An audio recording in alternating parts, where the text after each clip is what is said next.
Welcome to the Art of Classiness Podcast, a show where we redefine what it means to be a classy lady. And sometimes it's messy. I'm Robin. And I'm Deborah, two friends turned classy ladies who are here to discuss life's ups and downs, navigating the complexities of adulthood, and how the gift of friendship is essential to belonging. Today, we're kicking off something a little different. We're taking a look back at the TV shows that shaped how we see friendship, love, and growing up. We're calling it the TV that raised us. Because let's be honest, when real life didn't come with a manual, a lot of us learned what friendship should or shouldn't look like from sitcoms, dramas, and everything in between. We're starting with one of the biggest questions pop culture has made messy. Can men and women really just be friends? And don't worry, we're keeping this open-ended. If you love this kind of episode, let us know. We'd love to keep the series going if you want more. So follow along, give us your feedback, and don't forget to like and subscribe. What's up, classy ladies and gentlemen? Robin, let's do a little check-in. How are you? I'm good. Are you? I'm feeling bittersweet today. Why? So last night, Seth and I went on a dinner date, which we haven't done in a very long time. Like, things have been financially tight, in addition to just all the stuff going on with my health. And last night I was like, let's go to a nice dinner. Mm-hmm. And so we did. We went to a restaurant called 𝗟𝗲𝗿𝗄, which is a Spanish-inspired restaurant, Basque specifically, and we love San Sebastian. So kind of felt like we were back in Spain, and it was really nice weather, and we were sitting on the patio. It was just like this combination of all the things you love about Austin. Mm-hmm. Yeah. So then I started to feel a little sad that we're leaving. It'll be fine. Yeah. It's just a wave of emotions. But man, we had such a good dinner. We gave that place a perfect score. Oh, great. Because we like to rate the restaurants that we eat at. And it's rare that we give out a perfect score, but we seriously loved every single thing that we had. It was so good. I understand and remember that feeling. Leaving Austin is hard and can be bittersweet. And all the good stuff just seems to happen right before you leave. Yes.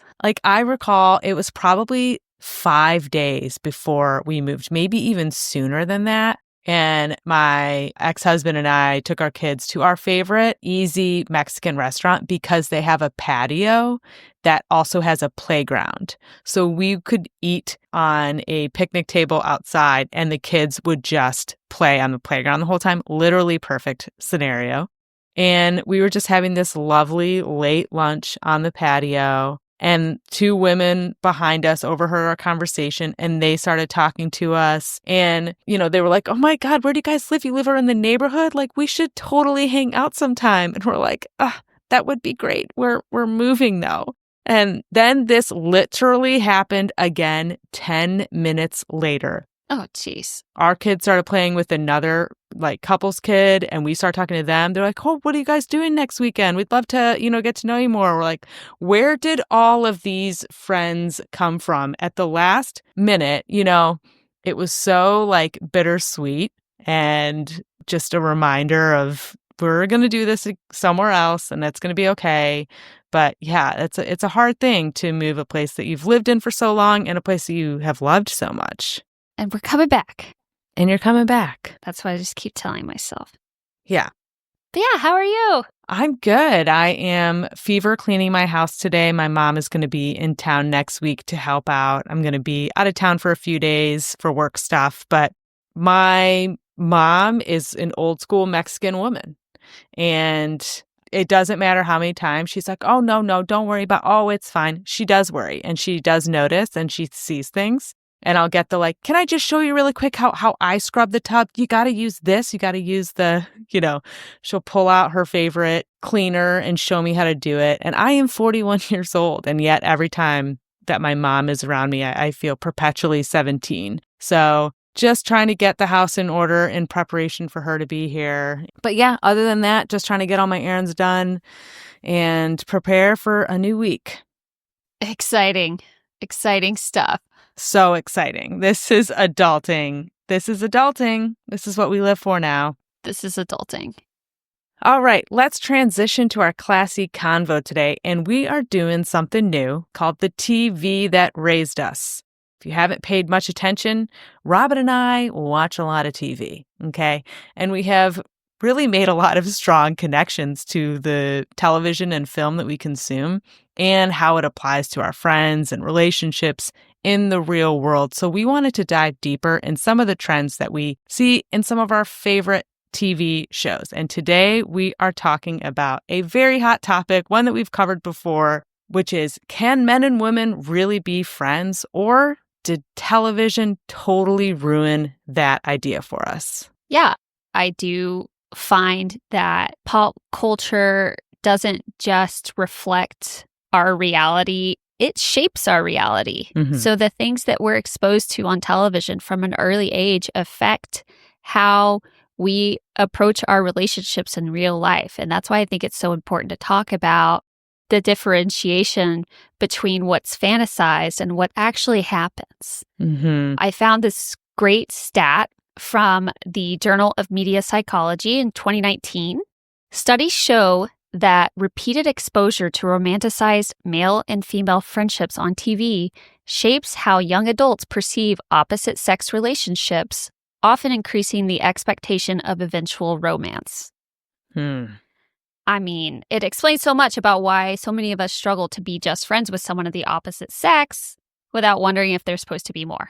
No, this makes total sense because you really are what you consume. And what you consume is not just food, right? It's the music you listen to, it's the TV that you watch, it's the movies that you go see. So it is sort of a snake eating its own tail because television gets its inspiration from what's going on in real life, and then real life often mirrors what is going on in television. And sometimes it's hard to figure out what is influencing what. Yes. And a lot of times, we are storytelling creatures, okay? In fact, I had a college professor that said a better name for our species would be Homo 𝗟𝗿ns, because we are one of the only species in the world that tells stories through visual and verbal arts.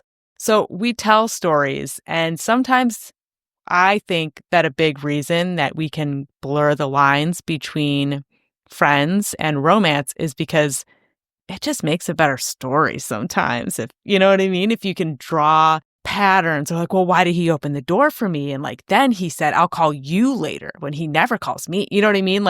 We can start to kind of feed that little need for drama in our lives because it's enjoyable to watch drama on TV. Yes. I think about the types of shows where you get to hear their inner monologue. Yeah. Yeah. I love those for that reason. Mm-hmm. Because we all are just walking through life confused as fuck. Yeah. Yes, we are. Absolutely. So let's start at the root. Why can't Hollywood just let men and women be friends without throwing it into a romantic plot twist? Sometimes this does drive me crazy, especially when you see a brand new show and you get to see each individual character. And there's just always a part in the pilot where the lead will look back and that 90s kind of guitar music starts playing just to let you know oh, there's romantic feelings there, or a look will linger too long. And I feel in so many shows that is established early on. They're friends, but not really. Somebody has a little something. Yeah. It's the will they, won't they trope. Mm-hmm. And creating that tension, it leaves everybody wondering, and that's what creates good TV, right? Mm-hmm. But I don't feel like TV shows enough examples of a solid platonic friendship. It's always intertwined with these mistakes and inevitable romances that permanently affect the friendship, if a friendship continues at all. Yeah. And this is so funny because you're totally right. The will they, won't they is what gets viewers to come back over and over again. Because if you pull the trigger too soon, then it starts becoming a romance and not necessarily a friendship show or whatever the show is supposed to be. Right. And sometimes I feel when they switch to that romance, they remove a lot of what made that relationship so great. They remove the amazing friendship dynamic. They start creating problems that you run into in a relationship and causing conflict. And you go down a completely different path when you switch. a totally different path. And then that tension is just like not there anymore. And so it's so funny that we watch this arc happen over and over again. Sometimes it works out, sometimes it doesn't. And we're going to go over some details here in a minute. But the number of times where like things get weird or it doesn't work out should have told the audience, you know what? Probably not a good idea to hit on my friend. Probably not a good idea to like pursue my friend that I think I'm having romantic feelings for, because every example is screaming to me, that's going to make shit weird in the friend group. But we don't learn. Let's start with the ultimate toxic duo, Ross and Rachel from Friends. If I hear we were on a break one more time. Oh my gosh. I know. My favorite quote from Ross on that show is pivot. Yeah. A great episode. Yeah, I mean, we didn't know what we didn't know, okay? When we first watched this show, they were end game. That was, they had to be together. I mean, he loved her so much, and she finally came around, and then she had to chase him a little bit. And that, the show did do a good job at kind of teasing that relationship out. Even though they had kissed at the end of season 2, they really quickly imploded in the beginning of season 3, which really set up this nice, like, now he's chasing her again, and she's trying to push him off. And, they finally come together in the He's Her Lobster. Do you remember that episode, He's Her Lobster? I haven't watched Friends in a long time, but I did watch Friends once upon a time. So it's hard for me to remember like all the individual episodes, but like what stands out to me is just the high level stuff from that relationship. And it's them always fighting, Ross being jealous. And I don't feel like he was ever supportive of her career growth. Yeah. And like even with the very last episode, like she got off the plane. I'm like, why'd you get off the plane, girl? Why did you get off the plane? That was a career opportunity of a lifetime. If he really wanted to be with you, he should have followed you. Right. Yeah. I think you make a good point of it's not a will they, won't they question with Ross and Rachel. It is a were they ever actually friends? And I would argue that they really were not friends only in the seasons where they were both in romantic relationships and were all hanging around and they just had like B storylines. Would I say that they were friends? But Rachel couldn't even go to Ross's wedding because she was still hung up on him. She obviously did go, and then he said her name in the vows. Iconic. Yep. Iconic episode. And, you could point to the episode where Rachel fell and she like bruised a rib and she couldn't get ready for an event that she was supposed to go to, and Ross helped her do her makeup. But Ross was only doing that because he was still in love with her. Like the motivation was always like, be a good guy for her so maybe she will love me again. And their entire relationship was like that. So it's interesting that not only were they on a show called Friends, but people always talk about them as like, oh, a friends to lovers pipeline. But when you really peel back the onion, they were not actually friends. No, that was mistaking chemistry for chaos and intensity. Absolutely. Which I understand. I have been through those scenarios. Mm-hmm. And that's how I know how not good for each other these two were. Right. It's so blaringly obvious. Even like today, like, no, I don't watch this show, but I see plenty of clips online still. And even those make me cringe. It's a cultural juggernaut. And I would be curious to ask like a Gen Z person who is experiencing Friends for the first time, maybe, what's your take on this? Do you feel that will they, won't they? Are you like screaming at the TV for her to run? Because I mean, Gen Z is ruining our collective experience growing up because they're like, no, you guys were wrong about everything. Like every day I'm learning, every single one of my opinions should be canceled. But, we're going after Carrie Bradshaw now. What?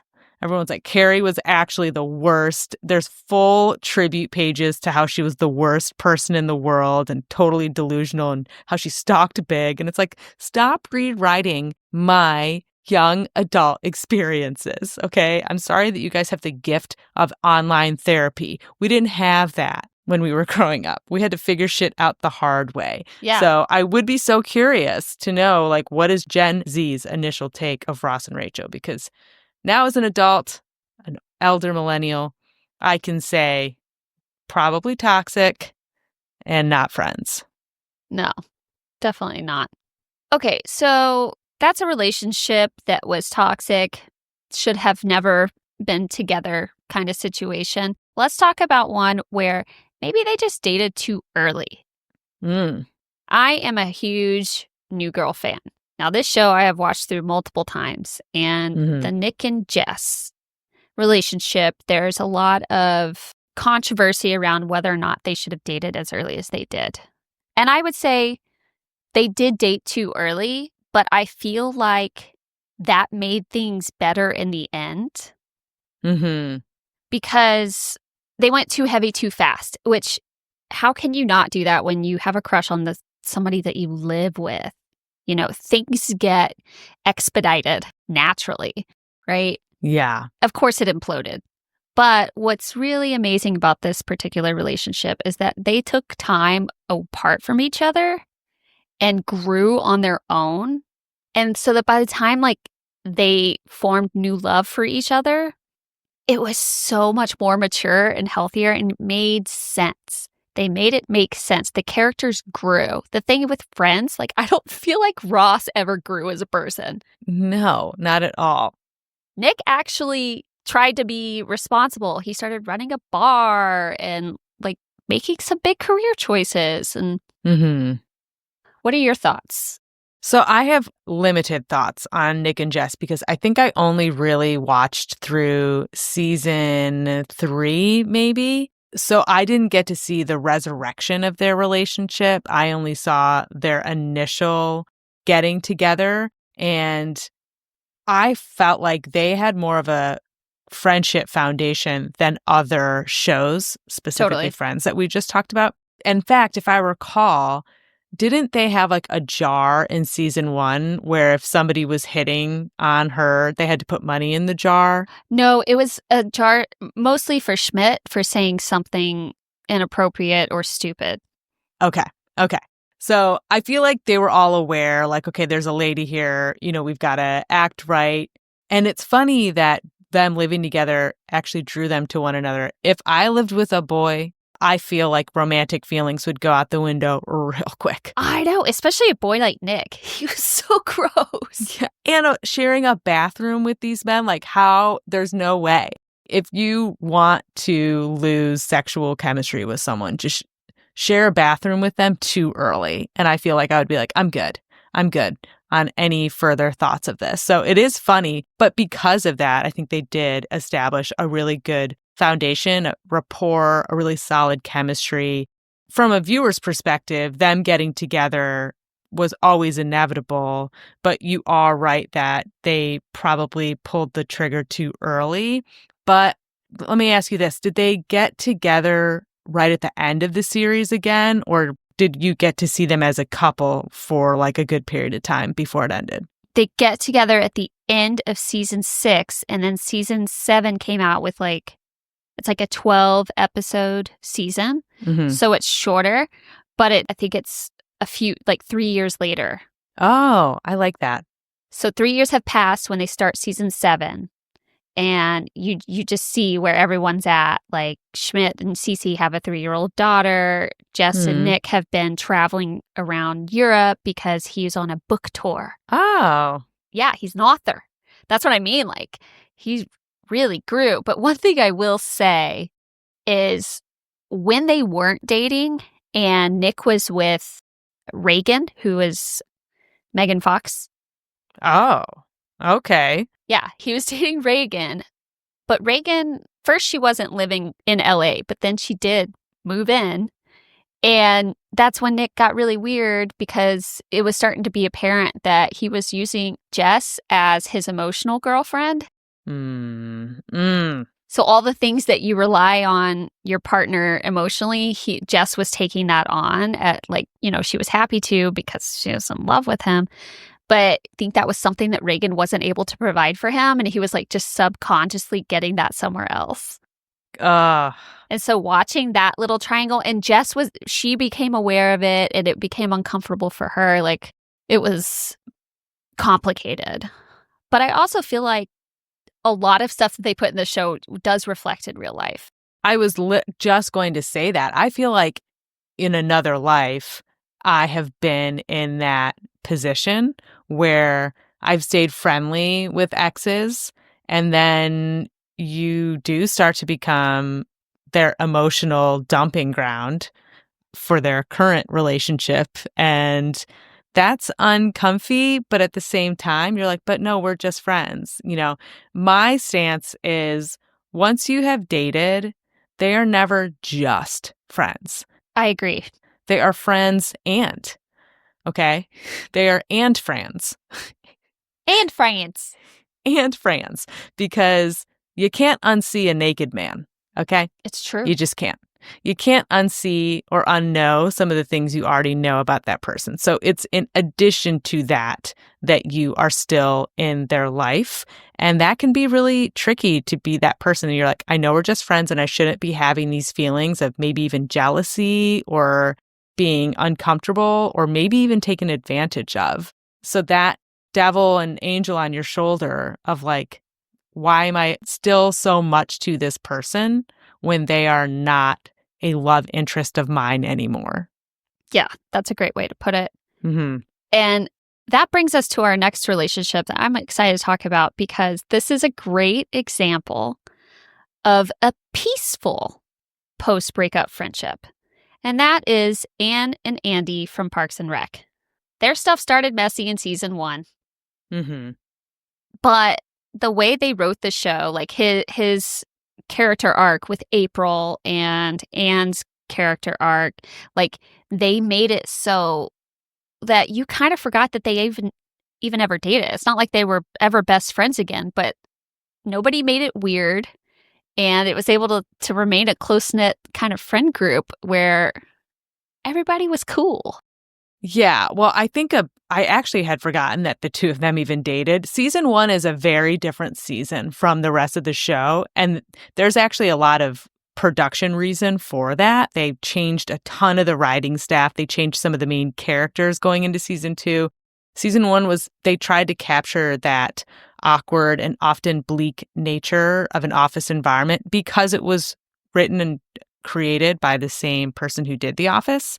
And ultimately, they wanted to move into a more sunny direction, which is why after season 1, it's a very different show. So I forgot that they even dated.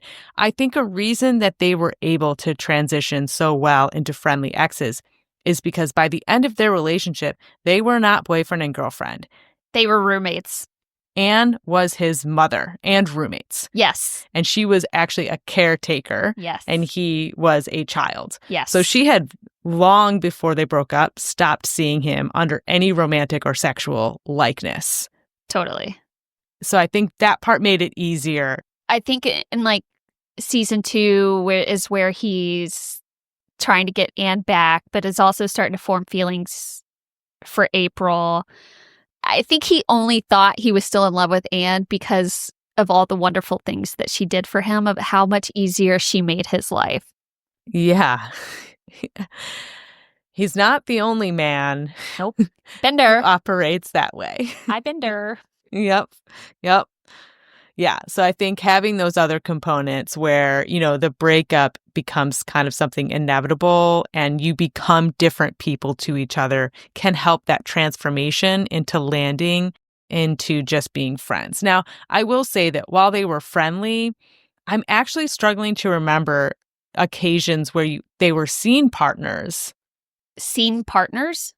Yeah, meaning that they had storylines that were kind of focused on the two of them doing something just together. Yeah, they never did that. Yeah. And I think that is the correct way because in real life, you wouldn't be hanging out with your ex on your own, especially when your ex is married. Right. Like him and April are married, Mm-hmm. I think she was always respectful of that. Like, it took her a really long time to get April to come around. Yeah. She's like, I'm going to force you to be my friend. Mm-hmm. But again, that's another good parallel to real life relationships where going from dating to being friends is not going to look like the way you acted when you were dating, just without the intimacy. It could just mean you're able to be at the same party at the same time. Yeah. And smile and wave from across the room, share a few jokes, maybe help each other out when you need. But you have to have realistic expectations for what the transition of your new relationship is going to look like. So let's talk about another friendship on that show that is the platonic gold standard, in my opinion. Leslie and Ron. Yeah. I mean, I loved their dynamic so much because there were never moments of will they, won't they, which is hard to find in male-female dynamics in television, but it is not completely unique. So going back into the TV vault, I'm going to reference Mary Tyler Moore, the Mary Tyler Moore Show. If you've never seen it before, it is iconic, but she's essentially a news reporter for a TV station in Minneapolis, and she had a mentor relationship very similar to Leslie and Ron with her boss. And again, this was at that time where she was a single woman. I don't think too many storylines revolved around her finding a man, which at that time was very rare.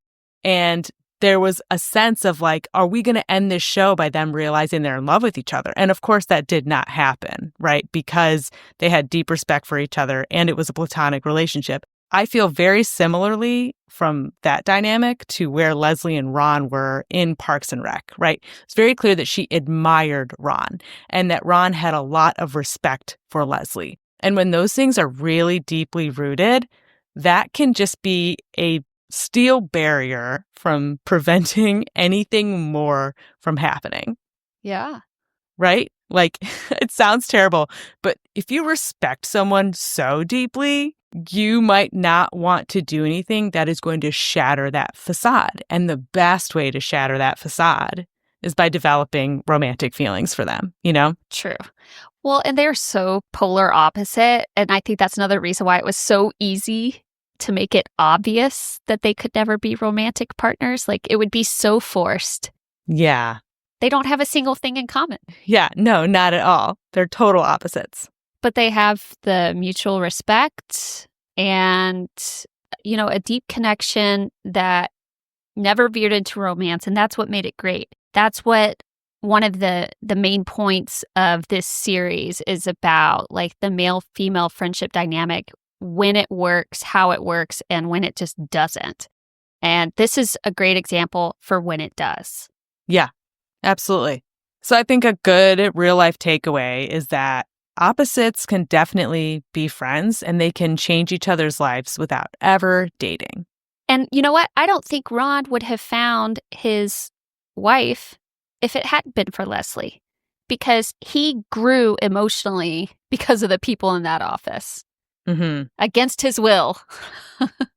Oh, you mean Xena, warrior princess? I sure do. Yeah, loved that. Love that arc when they introduced her and they got married. So good. So good. Love that show. Can't say it enough. Gotta go back and watch. Okay, let's move on to our next example. So we started this classy convo talking about Friends, which was an iconic 90s show that primarily took place in a coffee shop.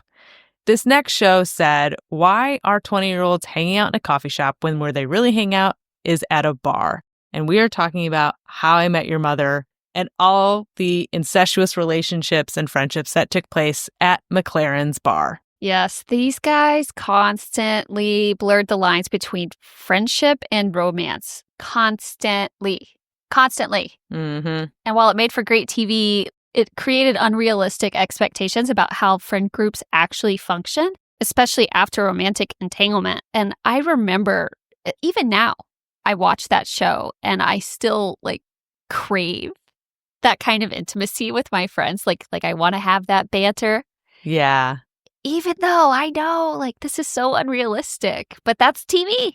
It is TV. You know, it's funny because it's obviously rooted in reality in the sense that in your 20s, when everybody's just trying to figure out their life and you are primarily hanging out at bars, a lot of lines do get blurred.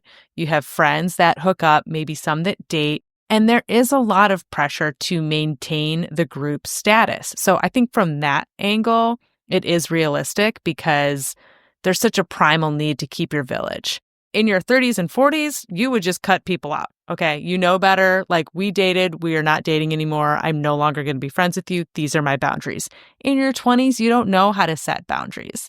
So it's funny because it does make sense that you would not only, if you're Robin, who dated Ted, both leads of the show, that not only would you still hang out with Ted, Barney, Lily, Marshall, but that you would maybe even then date Barney, right? Like, after a certain period of time, and it seems like everyone's cool with it. And if Ted has moved on, it opens the door for another relationship. And that aspect of the show may be a little unrealistic to real life. I think at that point, you'd be like, we're not friends anymore. We're not going to keep hanging out like we're friends. But in the show, it worked. Have you ever had someone in your life that kept you on the hook, even when the timing was never right? Like, that's one thing that bothered me a lot with this show is Robin knew Ted was into her. You could pretend that he wasn't, which is something a lot of women have to do. Mm-hmm. But she also chose to stick around and be a part of that group. Yeah. And I'm like, just imagining Ted's experience in that. Like, he made it look easy. Mm-hmm. Yeah, she took advantage of his affection, I think, because Robin became friends with all of them after a failed date with Ted. Like, that's how she became introduced to the friend group, is because he said, I love you after like the first date, and she was so freaked out. And he didn't want to lose her from his life. So he was like, why don't we all just be friends since you don't know anybody in New York? Very similar to Ross and Rachel, now that I'm saying it, like from the get-go, those feelings were made pretty clear. And I think that Robin made it work because she had to, These were her only friends. This was the community that she had built, and that was worth it to her over having an awkward interaction with somebody that she knew was in love with her. Yeah.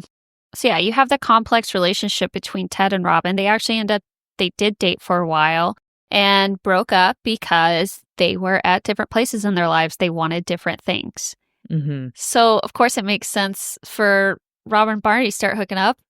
I know. Like, what? Yeah. At the same time, though, Barney and Robin, I think the way that they presented that relationship was smart because they're very similar.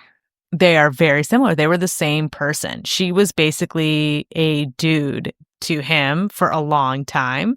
And they had a night where they hung out, just the two of them. And I think that really not only opened Barney's eyes up to how awesome she was, but he held on to that gaze a little long. And that's what had him develop feelings for her. This is controversial. I really liked their dynamic and their chemistry when they first hooked up and they first dated. And then they kind of were like secretly hooking up for a little bit or like secretly getting back together. Like, they had a pretty, almost more of a will they, won't they than Robin and Ted did for a little, or at least they competed with it for a few seasons. That's true. Yeah, I'd agree with that. So that was an interesting dynamic because whereas Ted and Robin broke up because there was like a mutual understanding that they were in different places, Barney and Robin was a little bit messier when they broke up. They were butting heads. They had lost that spark for each other. They were losing themselves in the relationship. And that really, to me, would almost be cause to like not even have that person in your life anymore. So they had two very different circumstances of breaking up, which made the times where they would all hang out together still feel a little weird. And it was hard for Robin. Yes. Again, I'm going to deep dive into an episode, but Barney was single again. He wanted to find him single self, and single Barney just hooks up with women as quickly as he can. And there was an episode where you would just see Robin kind of excuse herself here and there. And then they did a flashback to every time she was excusing herself out of the room where she was going to cry. Because as much as she was trying to pretend that they were just friends and that she could turn off that switch, it was very hard for her to watch him act as though everything was fine.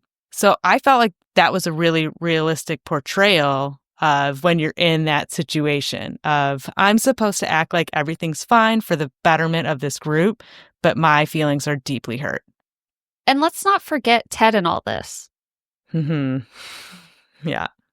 Your best friend was dating the woman that you were in love with. I wouldn't be able to get past that. I wouldn't be in real life. I could not do that. The only reason that Ted got past it is because Barney got hit by a bus. That's right. That is the only reason why, because they thought Barney was going to die. And Ted was like, you're more important to me. We're going to get over this beef, because they did not talk for a while as a result. That's so right. And that is what made them be friends again. So if your friendship is suffering from a weird love triangle, go get hit by a bus. Everybody should try getting hit by a bus just once. See who shows up at the hospital. That's why I do it. Yeah. Too much? Sure. No, I think that's just the right amount. Yeah. Girls, you get it. This is a classic sitcom storyline. Yeah, 100%. So for me, the takeaway of How I Met Your Mother is that some loves are so profound that they can create a bond with someone that will stay in your life through different seasons. Now, it doesn't mean they will be there the whole time, but you are anchored to that person in a very real way. So you might still be able to have a wonderful, beautiful friendship with an ex that used to be a friend with time and space, right? Yeah. And you can find a way back into each other's life. So what do you think are some of the big takeaways of the male-female friendship dynamics of How I Met Your Mother? Well, I will say, like, we're talking about a lot of the negative aspects of the relationships in that show, but what held it all together, the glue, was Marshall and Lily. That group would not be a friendship group if it weren't for those two. First of all, solid couple, soulmates, and Ted's relationship with Marshall is they're platonic soulmates. Robin and Lily felt like platonic soulmates. And I mean, it makes sense that you would want to try really hard to keep that working, because there are so many good things. And yeah, dating just complicates that stuff. It really does. And that's what I find so interesting about the way shows that focus on romantic relationships affect our friendships. Yeah, perfectly said. So we've seen different dynamics of the will they, won't they, male-female friendship dynamics where they end up together, right? Ross and Rachel, Nick and Jess, and then Ted and Robin. But let's talk about actual gold standards for how to stay friends with an ex and almost forget that the two even dated in the first place. And that's Jerry and Elaine from Seinfeld. Yes. Ann and Andy was a good example in how exes can stay amicable, but Jerry and Elaine are straight up besties. And I even saw an episode recently where Elaine mentioned that Jerry never made her climax. Yes, yeah. And he was just mortified. He's like, give me another chance. And she's like, no, it'll mess up the friendship. But then by her saying no was messing up the friendship, so they decided, let's do it for the friendship. And so they did it, but then he couldn't perform. He couldn't perform. Nope. And then the friendship continued on and everything was fine. It was so funny. They have a really amazing friendship dynamic, for sure. Yeah. And it's so hard to get there, I think, in real life for a multitude of reasons. You know, from a pure execution standpoint, this friendship works because Seinfeld at its core is a show about nothing, right? Yes. The whole philosophy on that show was nobody learns, nobody hugs. Like, there is no sweet sentimental moment and nobody will learn anything. That was Larry David's standpoint on the show. So it does make it easy for us to watch this ex couple stay not only friends, but probably best friends. And that's because they were no longer trying to dig any deeper than what was on the surface. And as easy as that sounds for a TV show, I think it's actually a good roadmap for how to navigate things with an ex.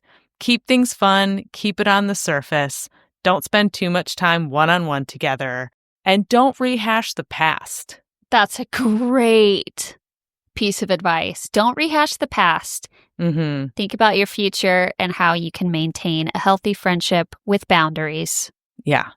Well, let's talk about friendship chemistry versus romantic chemistry while we're on it. Like, Yeah. how do you know if you're just vibing as friends or if there's something more? And what do you do when only one of you feels that way? Oof. It's always hard because oftentimes you don't know that the other person feels that way. And you're just like, wow, they're being so nice and like they're so dependable. And, we've talked about this before, how heartbreaking it is to find out that like, oh, they were just motivated by the idea of us getting together. Yeah. When men and women spend a lot of time together, or when people of, the same sexual orientation spend a lot of time together, I don't want to just be too heteronormative here. I think it's only natural for a vibe to come through and one of you to catch it just a little bit. Maybe someone's been working out and you see him pick something heavy up for the first time and you're like, oh, whoa, what's that? What did we do there? Or maybe you're a little nerdy art student and one day you take your hair out of a ponytail and remove your glasses and all of a sudden you're seen as a beautiful temptress, right? And you're all that. So I'm glad you got that. So I think those vibes come and go, right? I think the best thing you can do if you're in that situation where you're hanging out with someone who could hook up with you, but you have been friends, sometimes you got to look for the ick. For the friendship. You got to look for the ick for the sake of the friendship. Because for women, at least, once you catch that ick, Oof. It's real hard to un-ick yourself. Yes. I guess if you're confused and you need help deciphering, like, are we just really good friends or do I actually have feelings for this person? Make some lists. Mm-hmm. Okay, like a good friendship chemistry comes from shared values, a level of comfort, a level of trust. You make each other laugh. You can rely on each other. You're loyal. Mm-hmm. Like those are all things you could describe in a romantic relationship as well. But the difference is, are you feeling a spark? Are you feeling any kind of desire? Is there substance to that? Or are you letting your imagination run with the friendship chemistry version? Yeah. And you start turning this into something that it doesn't have to be or it shouldn't be. You know where I'm going with this? I 100% do. You got to take your relationship out of context sometimes. Yes. And that's what friends are great for, talking through that kind of stuff. Mm-hmm. But also, like, you need to examine, like, what other factors are happening in my life right now? Have I been without a boyfriend or a girlfriend for a long time? And this companionship is making my brain think that they are a mate, right? Am I confusing my brain by hanging out with somebody so much, by having dinner nights and texting each other all the time? Your brain doesn't know the difference, right?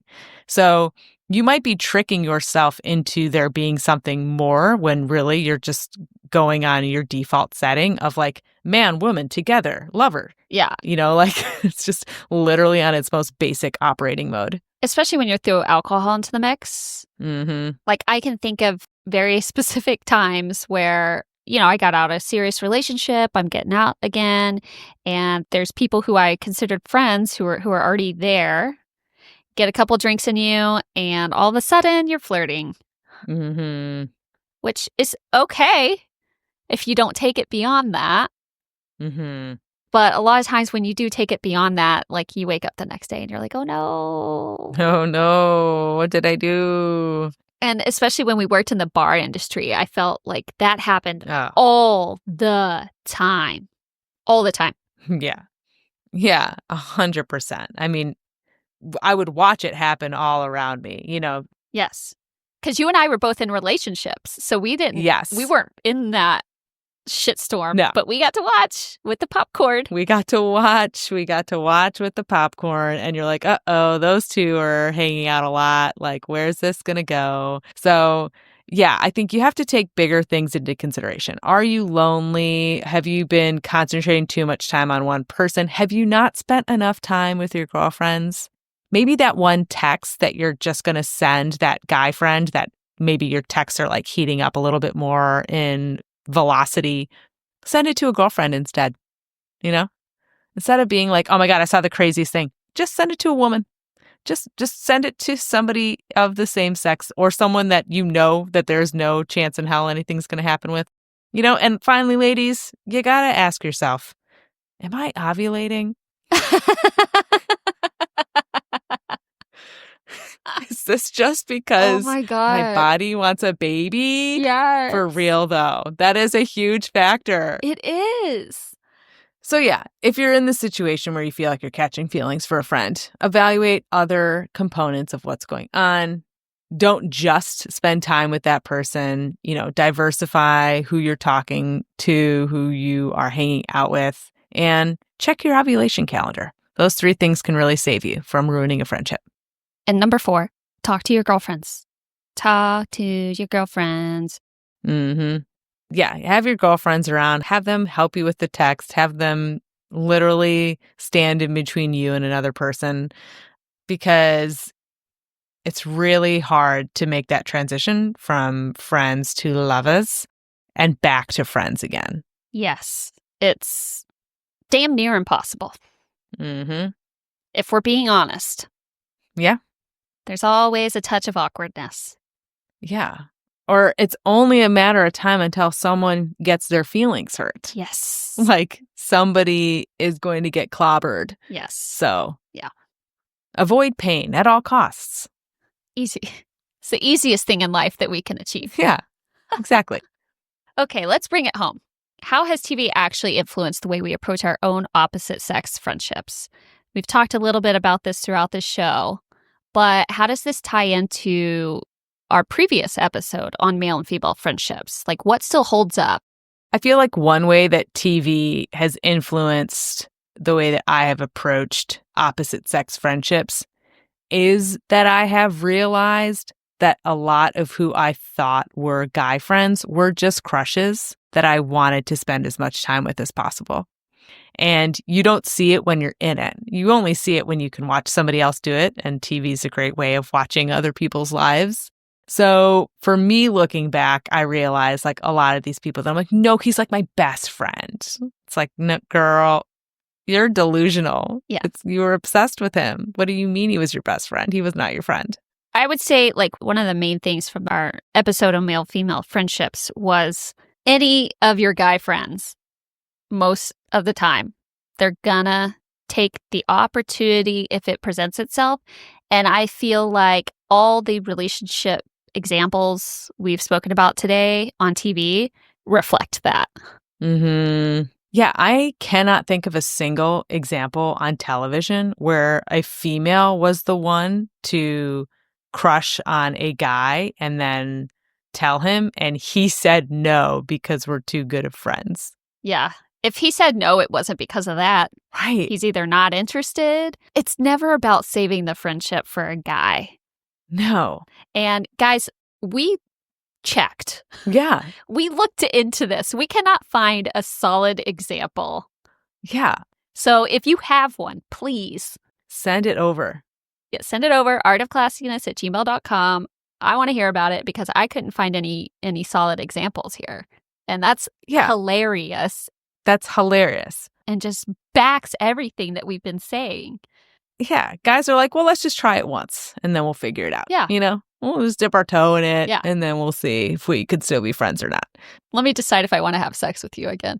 Right. 100%. That's what's happening. So, yeah, I think that's important for mostly women to understand is that men have different motivations at times than women do. They do. So you got to take that into consideration when it comes to like, oh, we're just friends, or are we not? Women tend to romanticize things. And for a lot of guys, that romantic gaze might just be undressing you with his eyes Yeah. and not necessarily painting a future where the two of you are together. Yes. Prioritize your own needs. Lean on your family and your girlfriends to talk through this stuff. If it's someone like you really consider a friend and you are concerned of it ruining the friendship, if, you take things romantic and it doesn't work out, like, that's really serious and you need to take it seriously.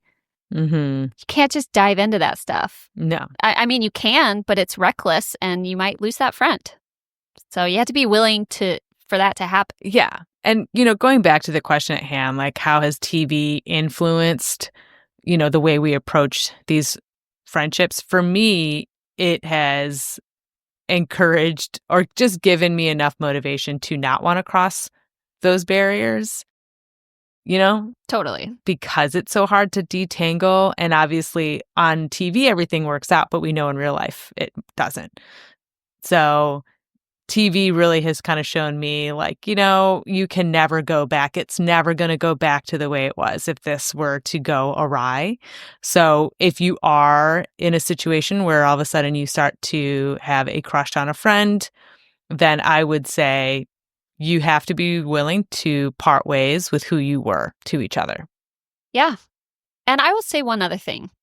If you're crushing on someone or you know that your friend is crushing on you, it's somebody's responsibility to approach the subject with honesty and clear communication. Mm-hmm. Like, you don't have to confess your feelings in order to talk about it. You could leave it kind of open-ended. Like, hey, have you ever thought about dating? Oh, that's such a dangerous conversation. It is, but if it's already the elephant in the room, it needs to be addressed.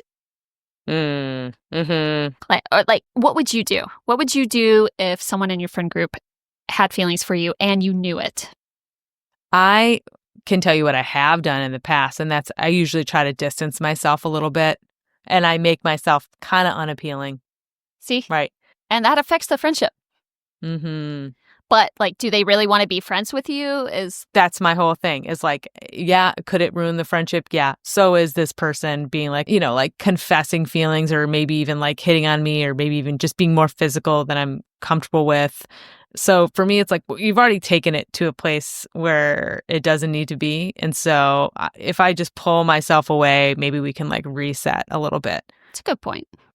And if that person really picks up on it, maybe they'll say, hey, what's going on? You've been kind of weird. Then that might be the good time to address the elephant in the room. Like, I really I see you as a friend. I feel like you have done things that cross the line into flirting, and that makes me uncomfortable. Good luck getting that out of my mouth if I ever felt that way, though. I mean, easy to say here. I was like, that's perfect.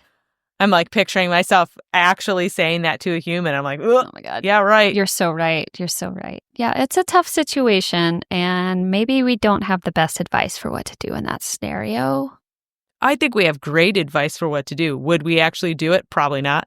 What if you're the one crushing on somebody? Do you think that it's actually a friendship or just a crush? It is just a crush. And here's a term I wish I knew so long ago. And that term is limerence. What is that? Limerence is like a crush meets ADHD. Because when you have ADHD, you tend to hyperfixate on things. And limerence is basically the thing you're hyperfixating on is another human.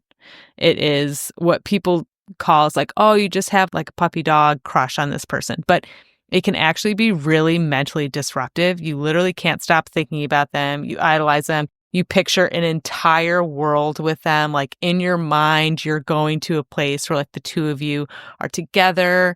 Every little crumb that they give you, you turn into a whole meal. And you literally can't stop repeating this cycle. You're hyper fixated. You're obsessed with them. Your dopamine is going crazy. And it's limerence. And if I knew that word before, I would have it would have burst that bubble for me of people that I've been like obsessed with. Right. I would have been like, oh, girl, you don't have a crush. You have a mental illness.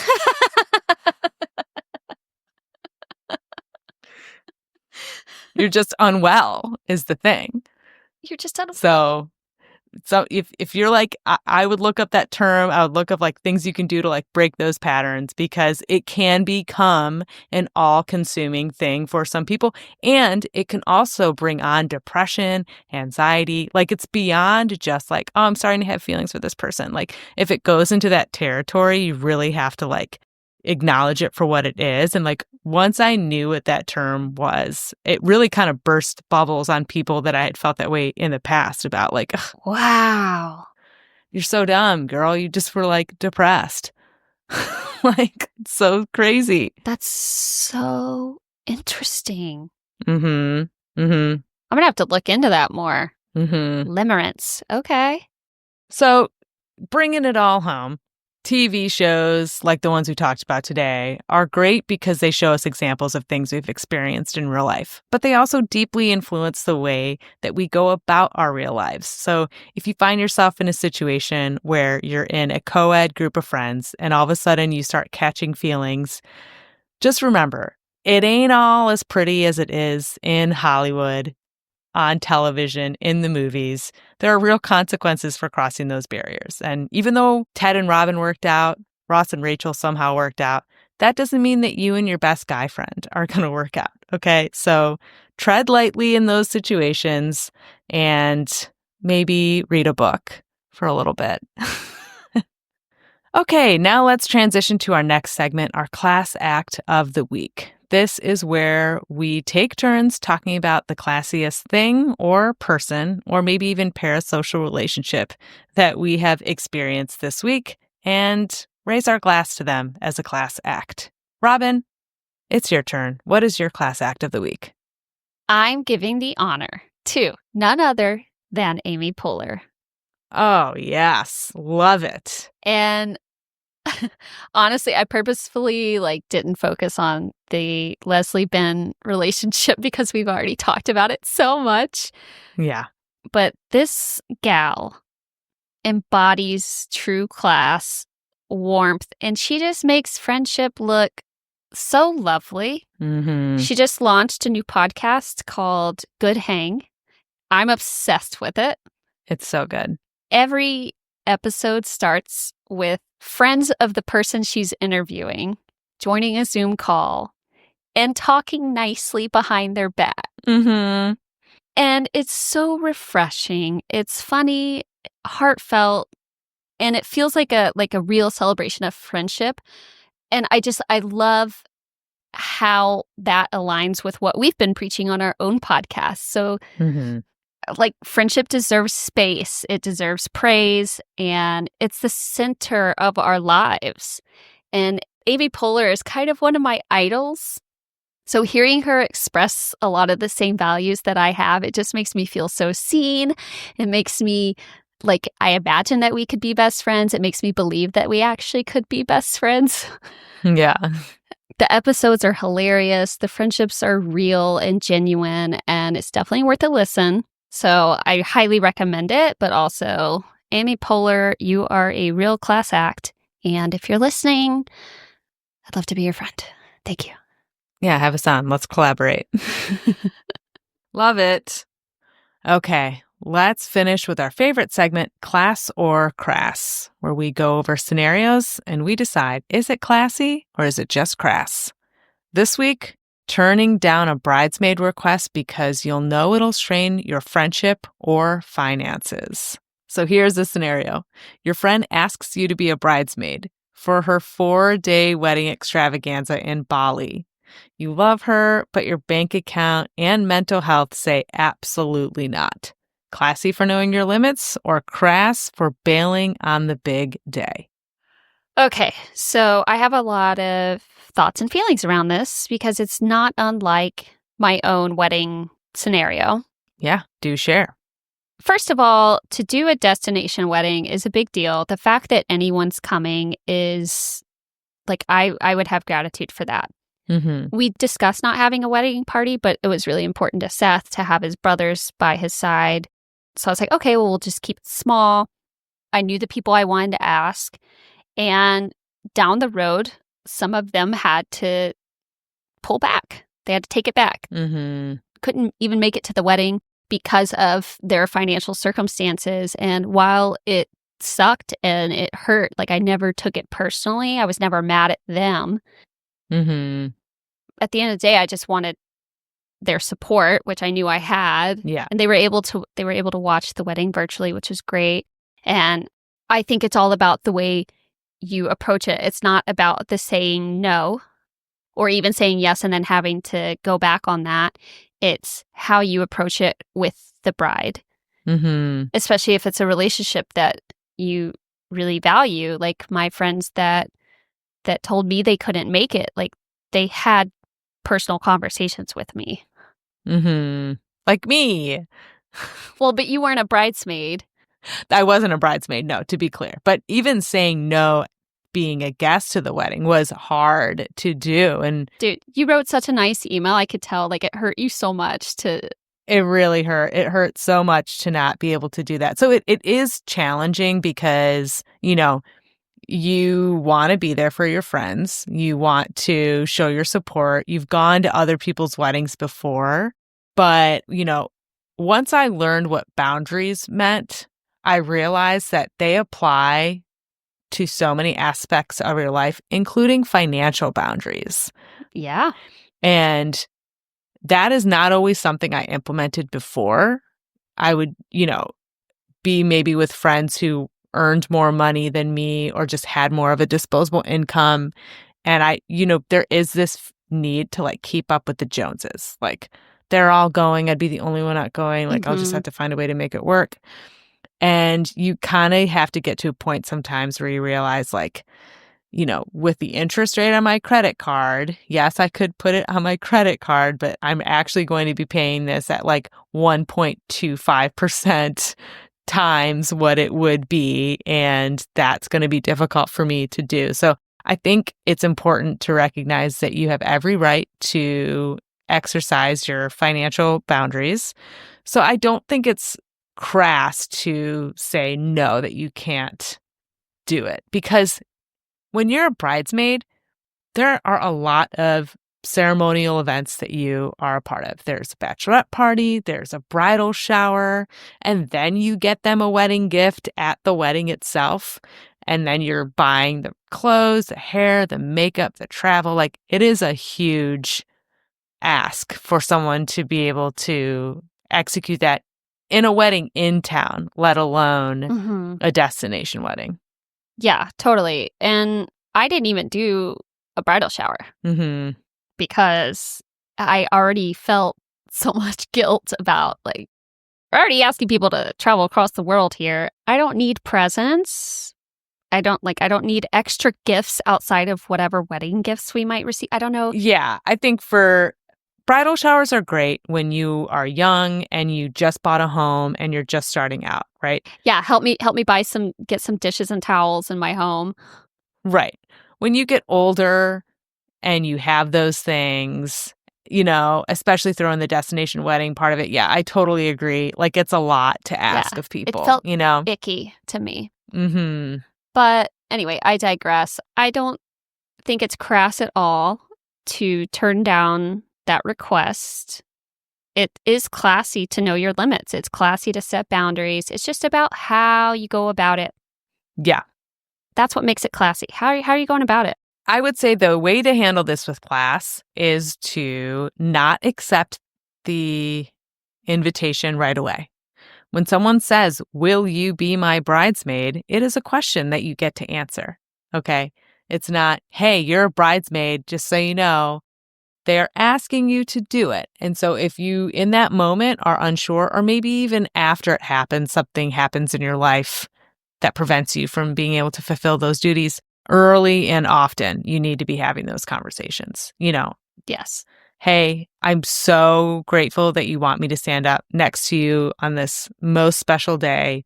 I understand the commitment it takes to be a bridesmaid and everything that I will need to do to support you through that time. Financially, I don't think I'm going to be able to attend the wedding, let alone like throw the bachelorette party, throw the bridal shower, like all the things included with it. Like I wish that it was in a different circumstance, but that's just where I'm at. And I don't want to put us in a weird spot by not being able to like financially fulfill these duties. Right. Yeah, that's great. But if you're just avoiding the bride, if you're like, putting it off, if you stopped responding, if you know what I mean? Like that's how you don't do it. That's how it's crass, is when you become avoidant and then you're putting a wedge in between your friendship just because you can't have an open and honest conversation. Yeah. Yeah. Nailed it. I would also say, as the bride, if you're the one that's concerned about rejection, which I get, that's totally real, float some questions out there before you make it like a big thing. Mm-hmm. Do you think you're going to be able to make it to the wedding? Like, I'm trying to decide if I'm going to do a bridal party. Would you be interested in being part of that? Just if I, gauge their answers before you like ask the hard question. Right. Right. Yeah. Just be a little self-aware.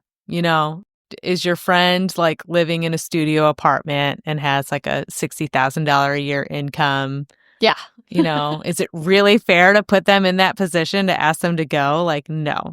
Sometimes it's hard to see beyond our current circumstance. You have to put yourself in other people's shoes. Yeah, totally. So, turning down a bridesmaid request, class or crass? I think if it's for the right reasons, class. Agreed. I think it's classy. Look, boundaries make other people uncomfortable sometimes, but that's not your burden to bear. It's not your responsibility to manage everybody else's emotions. You got to do what's best for you. Yes. Handle it in a classy way. Yeah. But yes, it's class. Stay classy. Stay classy. That's it for today's episode, but we want to hear from you. Did pop culture totally mess with your friendship too? Or were you one of the lucky ones who figured it out early? If you enjoyed today's conversation, let us know. The TV that raised us might just become a regular feature if you want more deep dives into the shows that shaped us. You can connect with us on Instagram and TikTok at Art of Classiness. And don't forget to subscribe wherever you listen to podcasts. Thanks for hanging with us. We'll see you next time. And remember, classy is a state of mind. So mind your classiness. Bye.